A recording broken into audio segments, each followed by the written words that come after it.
पूनम जैन, स्वागत है आपका विशेष कार्यक्रम में। कृषि कानूनों को लेकर दिल्ली में मचे सियासी घमासान के बीच देश भर में किसानों को मनाने की कवायद भी जारी है। एमपी में शिवराज सरकार किसानों को खुश करने में लगी है।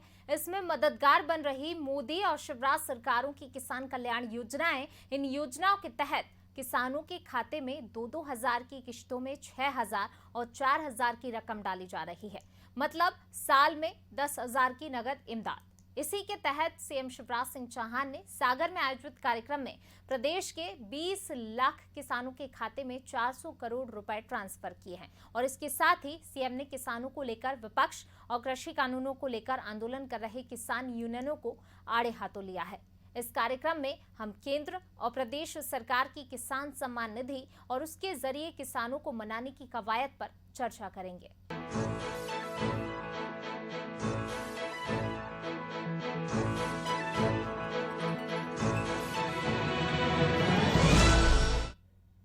मुद्दे पर बहस करें इससे पहले चर्चा कर लेते हैं सागर में हुए किसान सम्मान निधि के वितरण के कार्यक्रम की। इस कार्यक्रम में सीएम शिवराज सिंह चौहान और बीजेपी के प्रदेश अध्यक्ष वीडी शर्मा दोनों ने पीएम और सीएम किसान सम्मान निधि को बड़ी राहत बताया। इसके साथ ही दोनों के निशाने पर कांग्रेस रही। वीडी शर्मा ने तो इस दौरान यहां तक कहा कि किसानों को आजादी ही मोदी सरकार में मिली। उन्होंने राहुल गांधी पर किसानों को गुमराह करने का आरोप लगाते हुए यहां तक कह दिया कि अगर राहुल गांधी धनिया पत्ती पहचान लें तो वो राजनीति छोड़ देंगे। उन्होंने कहा कि राहुल को यही नहीं पता कि आलू जमीन के अंदर उगता है कि बाहर। वहीं सीएम शिवराज सिंह चौहान के निशाने पर कांग्रेस के केंद्रीय नेतृत्व से ज्यादा कमलनाथ रहे। उन्होंने कमलनाथ पर किसानों के साथ झूठ बोलने का आरोप लगाते हुए कहा कि कमलनाथ ने किसानों की बीमा का प्रीमियम तक नहीं भरा, प्रधानमंत्री किसान सम्मान निधि के लिए किसानों की सूची तक नहीं भेजी। कृषि कानून की वकालत करते हुए उन्होंने कहा कि जो लोग मैदान में मोदी जी का मुकाबला नहीं कर पाए वो किसानों के बीच भ्रम फैला रहे हैं। नहीं, लेकिन हमने जब फाइलें खोली तो पता चला दादा कमलनाथ 2200 करोड़ रुपया फसल बीमा योजना के प्रीमियम की राशि ही खा गए, जमा ही नहीं की। ये ऑन रिकॉर्ड में कह रहा हूं, 2200 करोड़ रुपया प्रीमियम की राशि जो किसानों की जमा करनी थी, दादा कमलनाथ ने जमा ही नहीं करी। आज तो बड़ी ट्रैक्टर रैली निकालत फिर रहे, जवाब दो 2200 करोड़ कहां गए। हमारे यशस्वी प्रधानमंत्री श्रीमान नरेंद्र मोदी जी, उन्हें योजना बनाई कि किसानों को खाते में हर साल 6,000 रुपया डाला जाएगा। लेकिन कमलनाथ जी जवाब दो, सूची भेजनी थी, तुम्हें और कुछ नहीं करना था। केवल प्रधानमंत्री नरेंद्र मोदी के पास सूची भेजनी थी कि मध्य प्रदेश के ये किसान हैं। अरे तुमने तो सूची तक नहीं भेजी किसानों की, महापाप किया। तुम्हारा जाता क्या था? जो इस प्रकार के लोग इस देश के अंदर वामपंथी और कांग्रेस के मित्र मिलकर के जिस प्रकार से इस देश के अंदर खून की होली खेलना चाहते हैं, देश के अंदर अराजकता पैदा करने का काम कर रहे हैं। राहुल गांधी कह रहे थे, जिस राहुल गांधी को यह नहीं पता है इस भारत के अंदर कि आलू जमीन के अंदर पैदा होता है या पेड़ में ऊपर लगता है। मैं इस देश के अंदर मैं कहना चाहता हूं मित्रों कि हम सब किसान लोग आज यहां पर एकत्रित हैं, पूरे मध्य प्रदेश के लोग सुन रहे हैं। राहुल गांधी अगर धनिये की पत्ती कैसे होती है अगर इसको पहचान दे तो मैं राजनीति छोड़ दूंगा। जिनको न किसान पता, न जमीन पती, न गरीबी पता, गरीब पता, न गांव देखा, वो आज किसानों के आंदोलन के बारे में वक्तव्य दे रहे हैं।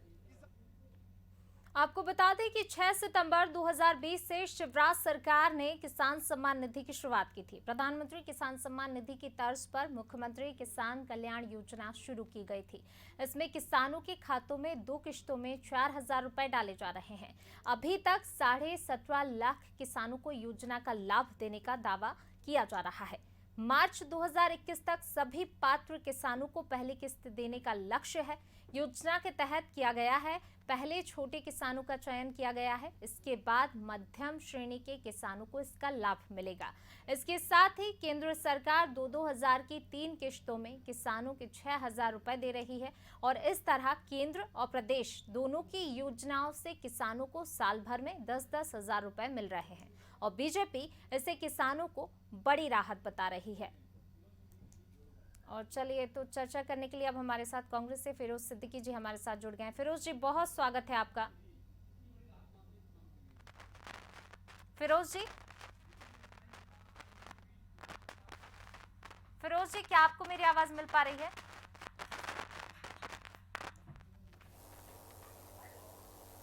फिरोज जी? हाँ, आपकी आवाज मुझे मिल रही है पूनम जी। फिरोज जी, सबसे पहले तो जिस तरीके से दिल्ली में एक तरफ किसान आंदोलन चल रहा है, उसी बीच एमपी में जो है किसान सम्मान निधि दी जा रही है, बट रही है किसानों के लिए, कितनी बड़ी राहत मानते हैं आप इसे? देखिए, जिस तरीके से भारतीय जनता पार्टी की, चाहे वो केंद्र की सरकार हो या राज्य की सरकार हो, वो छल कर रही है। वो भारतीय जनता पार्टी जो है प्रचार के माध्यम से किसानों को भ्रम में डालना चाहती है। अगर आप महंगाई देखिए तो महंगाई बढ़ी है 6%, ये आरबीआई के डाटा है, रिजर्व बैंक ऑफ इंडिया के। और समर्थन मूल्य में बढ़ोतरी की 2.8%। अगर आप गेहूं का समर्थन मूल्य देखें या किसी में भी देखें, यानी 3.2% की तो पहले ही सरकार ने किसानों को नुकसान दिया है। दूसरी ओर जो आप बात कर रहे हैं कि ये जो सम्मान निधि दे रहे हैं, तो पिछले आप 3 महीने में देखिए डीजल का रेट 13-14 रुपए बढ़ गया, जो कि सीधा किसानों के ऊपर, जो उनके ट्रैक्टरों से आजकल खेती होती है, तो किसानों के ऊपर वो आघात हुआ है। और जो वाजिब समर्थन मूल्य मिलना चाहिए किसानों को, वो नहीं मिल रहा, जिसको लेकर किसान जो है पूरे देश में आंदोलन कर रहे हैं कि हमको समर्थन मूल्य पे कानून चाहिए। तो भारतीय जनता पार्टी जो वास्तविक मुद्दे हैं उन पर चर्चा नहीं है। अभी तक 17.5 लाख किसानों को ही क्यों सम्मान निधि मिली? पूरे 97 लाख किसानों को क्यों सम्मान निधि नहीं मिल पाई?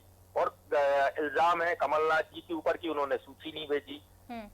जो सरकार ऊपर से, जो केंद्र सरकार से नियम बन के आया था कि आप फॉर्म भरवाइए, उसमें आधार कार्ड लीजिए किसानों से, खसरा खतौनी लीजिए, उनकी भू ऋण पुस्तिका की कॉपी लीजिए, बैंक अकाउंट का खाता नंबर लीजिए और फोटो लगवाइए, उसके बाद वो फॉरवर्ड होता है, उसके पास होता है। जो उन्होंने दी थी उसके हिसाब से मध्य प्रदेश सरकार अपनी कार्रवाई कर रही है। फिरोज जी, मैं यहाँ पर आपको रोकना चाहूंगी। हमारे साथ बीजेपी से विकास बोंदरिया जी हमारे साथ जुड़ गए हैं। विकास जी, बहुत स्वागत है आपका। जी नमस्ते। विकास जी, फिरोज जी की बात आपने सुनी कि 97 लाख किसानों को सम्मान निधि क्यों नहीं दी गई, सिर्फ 17 लाख किसानों को क्यों दी गई? नहीं, देखिए, जो पैरामीटर में आते हैं उन सभी किसानों को सम्मान निधि दी ही जा रही है। आज भी एक देवास में इसका कार्यक्रम है, तो वहां से दी जा रही है। मुझे लगता है कि सरकार ने घोषणा करी और उसको अमली जामा पहनाने में जो कैश फ्लो चाहिए उस अनुरूप किसानों को दिया जा रहा है। क्या ये डैमेज कंट्रोल है, जहाँ एक तरफ दिल्ली में किसान आंदोलन के बीच जो है सम्मान निधि मध्य प्रदेश में दी जा रही है लगातार? डैमेज कंट्रोल का विषय नहीं है, क्योंकि जो कृषि कानून हम लाए हैं उसमें देश में बहुत बड़ा किसान वर्ग है, वो सहमत भी है उन कानूनों से, क्योंकि उससे एक ऐसा इकोसिस्टम और एक एनवायरनमेंट डेवलप हो रहा है जो किसानों को बाजार के माध्यम से भी बेहतर भाव दिलाने में सहायक बनेगा। तो इसलिए वहां के डैमेज कंट्रोल का कोई प्रश्न नहीं है। मध्य प्रदेश में आपने देखा कि हम पहले से ही गेहूं, धान आदि फसलों की एमएसपी पे भली भांति खरीदी करते हैं, तो यहाँ तो उचित मूल्य हमेशा किसानों को मिलता रहता है। और मध्य प्रदेश देश में सबसे नंबर 1 है जहाँ पे एमएसपी पर सरकार ने खरीदी की है, गेहूं की खरीदी की है। कोरोना काल में इस काम को करा, 4000 से ज्यादा खरीदी केंद्र बना के। इसलिए मध्य प्रदेश में वो सब ना कांग्रेस भ्रम पैदा कर पाई, ना किसानों में कोई संशय है। लेकिन मध्य प्रदेश में बेहद सारे किसान आंदोलन, कोई भ्रम। जी विकास जी, पूरी कीजिए। मैं दूसरी बात ये कह रहा था, देखिए, किसान सम्मान निधि का जो मकसद है वो खेती व्यवसाय में किसान लोग शामिल हैं। खेती हमें मालूम है एक संघर्ष का व्यवसायिक काम है, लेकिन जो कि देश के लिए अत्यंत आवश्यक है। उनके इस काम को देखते हुए उनके काम में, उनके संघर्ष में सरकार भी एक योगदान करना चाहती है, उन्हें कुछ वित्तीय सहायता दे के। अब आप देखिए, जैसे मध्य प्रदेश के किसानों को 4,000 रुपए और सेंट्रल गवर्नमेंट द्वारा 6,000 रुपए, 10,000 रुपए की सम्मान निधि एक किसान को मिलती है। अगर 1 एकड़ का किसान है वो, या 2 एकड़ का किसान है, समझिए आप 20 से 30 क्विंटल फसल वो साल भर में अपने खेत में लेता था, मतलब लगभग 300 रुपए क्विंटल उसे सम्मान निधि के माध्यम से भी प्राप्त हो रहे हैं। तो ये एक बड़ा वित्तीय सहायता है। ठीक है, फिरोज जी मैं आपके पास आना चाहूंगी। विकास जी को आपने सुना कि एक बहुत बड़ी सहायता है, कितनी बड़ी राहत, कितनी बड़ी सहायता आप इसे मानते हैं? देखिए, जब महंगाई को अगर आप महंगाई से तुलना करेंगे तो फिर ये आपने दिल्ली के किसानों में भी सुना होगा कि उन्होंने कहा कि इस पर से सम्मान शब्द हटा दीजिए। आप सम्मान नहीं है ये, आप खाली किसानों को एक छोटा सा शोषा पकड़ा रहे हैं कि आप ये ले लीजिए और मानिए कि भारतीय जनता पार्टी की सरकार जो है काम कर रही है, और भारतीय जनता पार्टी को प्रचार करने का और किसानों के बीच जाने का मौका मिल गया। असल किसानों के मुद्दों पर भारतीय जनता पार्टी बात नहीं करती। किसानों का आज मुद्दा है कि आप फसल लागत मूल्य को घटाइए। आज पेस्टिसाइड पे पहले 5% वेट टैक्स लगता था, आज 18% लगता है।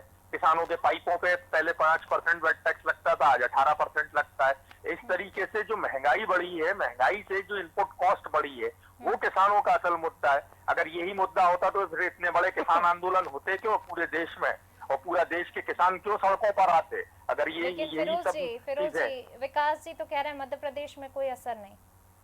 देखिए, विकास जी की आंखों पे जो है चश्मा चढ़ गया है सत्ता का।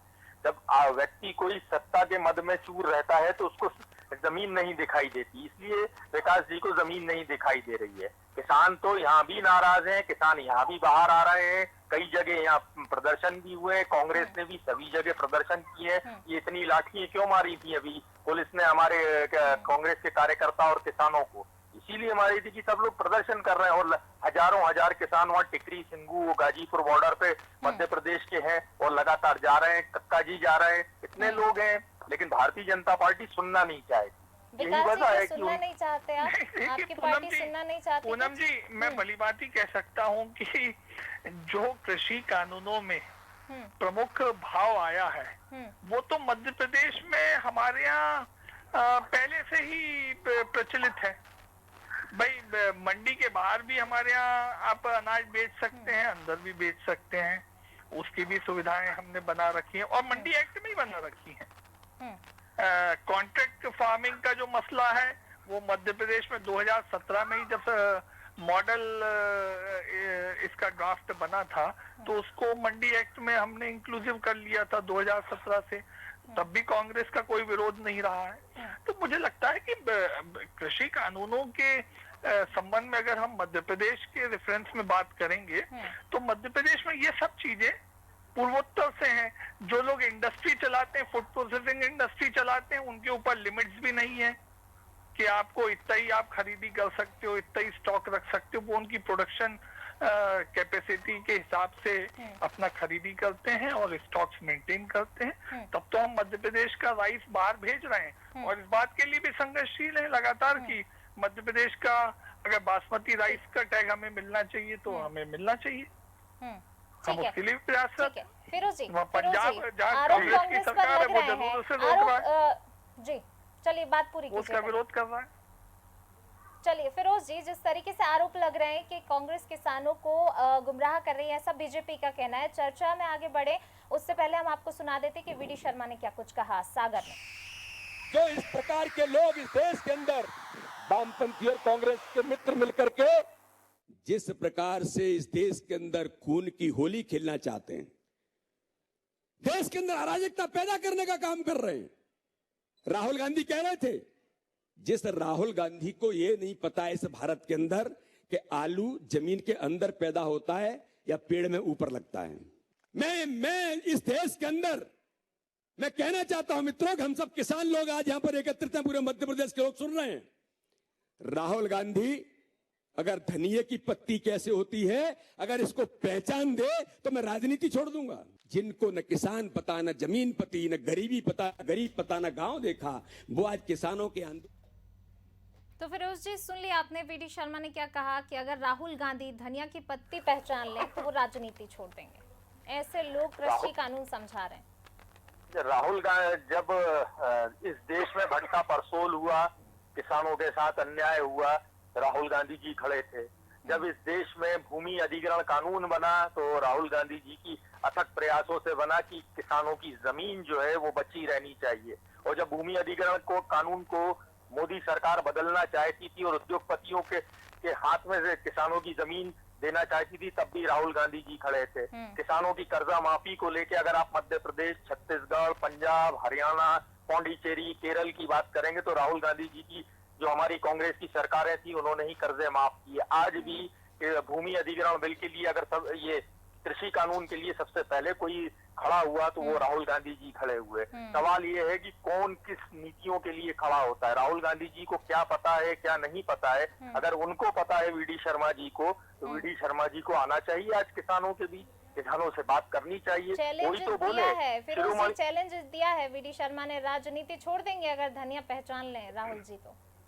देखिए, धनिया अगर वीडी शर्मा जी जो है अगर कंपटीशन करना चाहते हैं तो इस बात पे कंपटीशन करिए कि किसानों के लिए आज कौन खड़ा है। आप जाइए ना वहाँ सिंगू बॉर्डर पे, किसानों से बात करिए, वो भी तो हमारे अपने लोग हैं। शिरोमणि अकाली दल को समझा लीजिए, हनुमान बेनीवाल जो आरएलपी के लीडर है उनको समझा लीजिए। आपकी एलाइज पार्टी सब नाराज है इस भूमि अधिग्रहण बिल को लेके। आपके खुद के सांसद वीएम सिंह जो है वो कह चुके हैं, चौधरी वीरेंद्र सिंह कह चुके हैं, और वो जाके किसानों के साथ धरने पे बैठे थे। तो भारतीय जनता पार्टी को ये समझना चाहिए, वो तो कंपटीशन कर रहे हैं लोगों से, यहाँ वहाँ की बातें करके लोगों का मूल मुद्दों पे से ध्यान भटकाना है। किसानों पर अगर आपकी कोई नीति है सामने आइए ना, बात करिए। एक थे वो सिंधिया जी, वो भी तो सड़कों पर उतर रहे थे किसानों को लेके।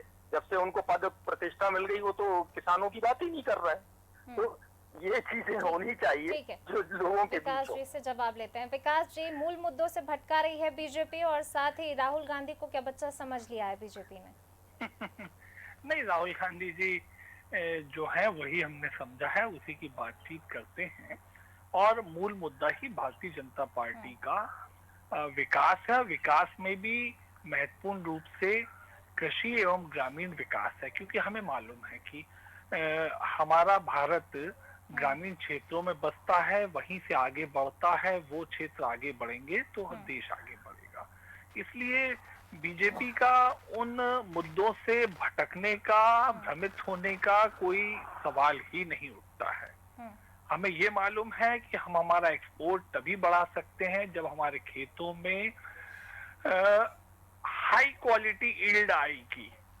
एक्चुअली कृषि कानूनों के साथ में मकसद यही है कि किसानों को ऐसा इकोसिस्टम मिले जिसमें वो सामान्य फसलों की जगह नकदी फसलें, हाई पोटेंशियल वाली फसलें जिसमें ज्यादा मार्जिन्स होते हैं, कॉन्ट्रैक्ट फार्मिंग आदि के द्वारा वो कर सके। इस मकसद से हम कृषि कानून लाए। लेकिन अब कांग्रेस खुद भी जब सत्ता में थी इसी तरह के विचार रखती थी। आज जब प्रतिपक्ष में है तो पता नहीं क्यों देश के विकास के रोल में वो अपने आप को फिट नहीं पा रहे हैं और देश को दूसरी तरफ खींचने का प्रयास कर रहे हैं। देखिए, बड़ा स्पेसिफिक है। सरकार तो खरीदी करती ही करती है, लेकिन कोई भी सामान्य व्यक्ति सोच सकता है कि केवल सरकारी खरीद के माध्यम से पूरा कृषि उत्पादों का मूल्य किसानों को नहीं मिल सकता। इसके लिए हमें एक किसानों को विपणन व्यवस्था देनी पड़ेगी, जो विपणन व्यवस्था इन कृषि कानूनों के द्वारा किसानों को मुहैया हो रही है। अब किसान को स्वतंत्र रूप से ये बाजार के साथ में जुड़ने ही नहीं देना चाहते। किसान को स्वतंत्र रूप से बाजार खंगालने नहीं देना चाहते, उचित बाजार व्यवस्था कायम नहीं होने देना चाहते कृषि बाजार। जवाब दीजिए, क्या देश के विकास में बाधक है कांग्रेस? भारतीय जनता पार्टी सबसे बड़ी बाधक है देश में। आज तक एक नया काम भारतीय जनता पार्टी ने देश में नहीं किया। अगर कोरोना की वैक्सीन बनाई तो ICMR ने बनाई, जो नेहरू जी जिसकी स्थापना करके गए थे। अगर मिसाइल बनती है इस देश में तो DRDO बनाता है, जिसकी स्थापना नेहरू जी ने की। आज इलाज कराने जाओ तो एम्स में जाते हैं खुद भारतीय जनता पार्टी के नेता, वो नेहरू जी का बनाया। तो कांग्रेस तो हमेशा विकास की राह देखती आई और कांग्रेस ने हमेशा विकास की बात की। अब भारतीय जनता पार्टी के पास जो सिलेंडर को लेके हंगामा किया करते थे, जो पेट्रोल डीजल को लेके हंगामा किया करते थे, आज वो नजर नहीं आते। मुद्दे से मत भटकिए, मुद्दा सिर्फ किसानों का है। VD शर्मा ने कहा है कि किसानों को आजादी मोदी के PM बनने के बाद मिली। हाँ, बिल्कुल मिली है आजादी उनको, किसानों को। आज किसानों को जो है, किसानों की मंडी जो थी जिसमें किसानों का नियंत्रण था, वो छिना के अंबानी अडानी को दी जा रही है। किसान से कह रहे हैं कि आप जो है एग्रीमेंट करिए, कॉन्ट्रैक्ट फार्मिंग करिए, लेकिन आप अदालत में नहीं जा सकते, अदालत में आपको नहीं जाने दूंगा मैं।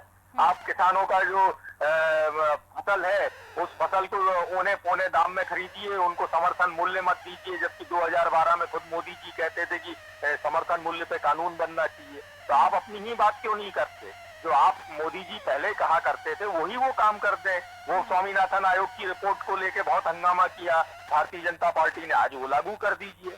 हम भी तो वही कह रहे हैं, हम मान लेंगे कि हम लोग बाधक हैं हर चीज में। आप अगर विकास का रास्ता आपने बनाया है तो आप उस विकास के रास्ते पे चलिए। हम तो कांग्रेस चुनौती देती है कि आप समर्थन मूल्य पे कानून बनाइए, स्वामीनाथन आयोग की रिपोर्ट लागू कीजिए, पेट्रोल 35 रुपए लीटर कीजिए, डीजल 20 रुपए लीटर करिए। आप ही खुद कहते थे 200 रुपए का सिलेंडर देंगे, दीजिए आप लोगों को, हम तो तैयार हैं। नहीं, देखिए, भारतीय जनता पार्टी समर्थन मूल्य की जहाँ तक बात है, भारतीय जनता पार्टी कब उस बात से पीछे हटी है? भारतीय जनता पार्टी की सरकार ने तो जिस तरह से समर्थन मूल्यों में वृद्धि करी है और स्वामीनाथन आयोग के प्रपोजल अनुरूप लागत का 1.5 गुने तक हम उसे समर्थन मूल्यों को उससे भी ज्यादा लेके गए, कई जिनसों में तो 2 गुना भी हो गई है।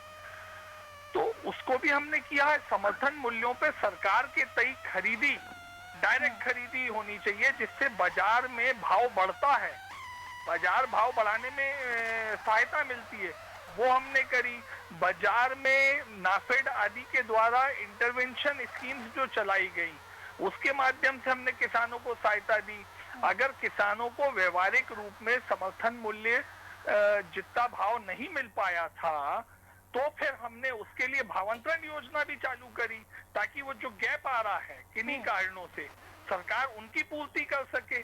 तो देखिए, किसान को MSP मिले, इसके लिए सरकार प्रतिबद्ध है। इस बात की सरकार संसद में अनेकों बार स्वीकारिता दे चुकी है। कानून से भी हम कब पीछे हटने वाले हैं साहब? नेक्स्ट फेज वही आना है।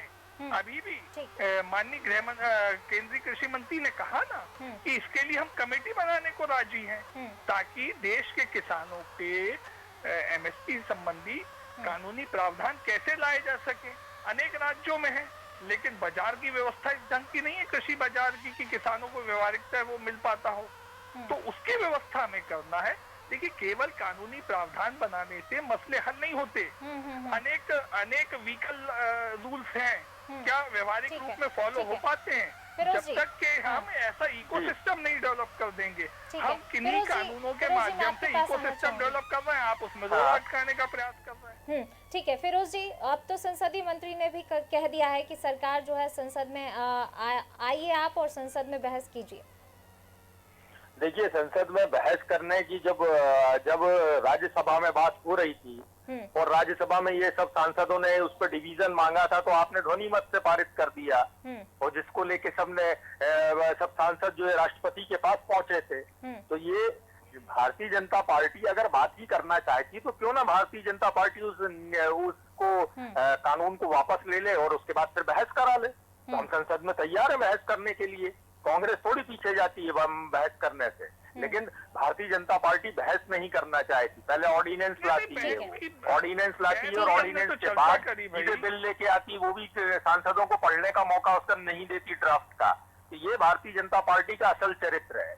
अब वो तरीके खोज रही कि किसी तरीके से उनको सम्मानजनक पीछे जाने का मौका मिल जाए। तो हम कहते हैं आप सम्मान की चिंता छोड़िए, किसानों की चिंता करिए। इन्होंने ही आपको बिठाया है। जी, पीछे जाने का मौका देख रही है बीजेपी, पीछे जाने का रास्ता नहीं, कतई नहीं। देखिए, केंद्रीय कृषि मंत्री बोल चुके हैं, स्पष्ट उनका बयान है किसानों की बेहतरी के लिए, उनके संशय को दूर करने के लिए और कानून की प्रावधानों को बेहतर और बेहतर बनाने के लिए अगर प्रयास हो सकते हैं तो इसके लिए किसानों से संवाद किया गया। 11 बार 12 बार की बैठक हो गई, अन्य संगठनों से भी मुलाकात हो गई और बड़ी बेसिक बात कही है उन्होंने एक, अगर आज आंदोलन है इन कृषि कानूनों के विरोध में तो ये भी ना भूलिए कि कृषि कानून जो लाए गए हैं वो भी किसानों के आंदोलन का ही प्रतिफल है। सालों साल चले, जो महाराष्ट्र से भी चले, जो महेंद्र टिकैत जी के जमाने से चल रहे हैं, उन्हीं कानून, उन्हीं आंदोलनों के फलस्वरूप सरकार प्रेरित हुई इस तरह के कृषि कानूनों के प्रावधान लाने के लिए, ताकि फिर मैं कहूंगा कृषि उत्पादों के विक्रय के लिए किसान को एक इकोसिस्टम ऐसा मिल सके जहां उसे बेहतर मूल्य मिल सके, न केवल एमएसपी बल्कि उससे भी बेहतर मूल्य वो हासिल कर सके। और एक विशेष बात, न केवल गेहूं, धान, मक्का, ज्वार, बाजरा, हमारी जो पारंपरिक खेती की जिनसे हैं उन्हीं में किसान काम करे, बल्कि नए फसलों में भी वो प्रवेश कर सके जिसमें ज्यादा बेहतर मार्जिन है, प्रॉफिट मार्जिन हैं, ज्यादा बेहतर यील्ड है। ठीक है, ये हमारा प्रयास है। हम वैरायटी भी चाहते हैं ताकि किसान का फायदा हो सके।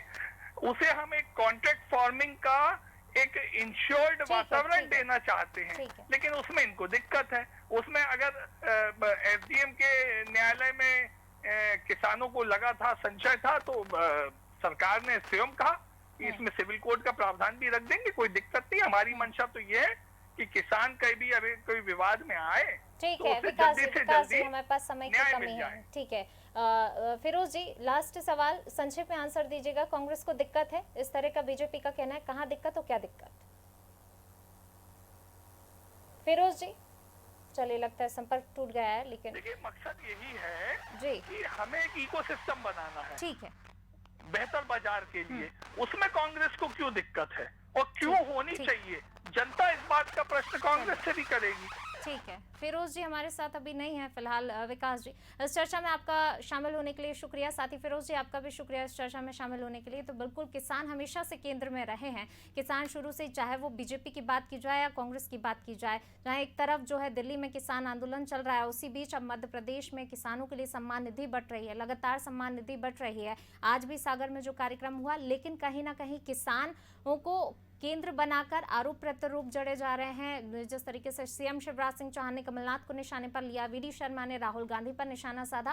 कांग्रेस हो या बीजेपी, किसान दोनों के लिए महत्वपूर्ण है और किसानों को लेकर ही राजनीति करते आए हैं। चुनाव का टाइम हो तो किसान और ज्यादा केंद्र में आ जाते हैं, लेकिन किसान आज भी परेशान है, पहले भी परेशान था। चलिए फिलहाल इस पेशकश में बस इतना ही। मुझे दीजिए इजाजत। लगातार खबरों के लिए बने रहिए अनादि टीवी के साथ। नमस्कार।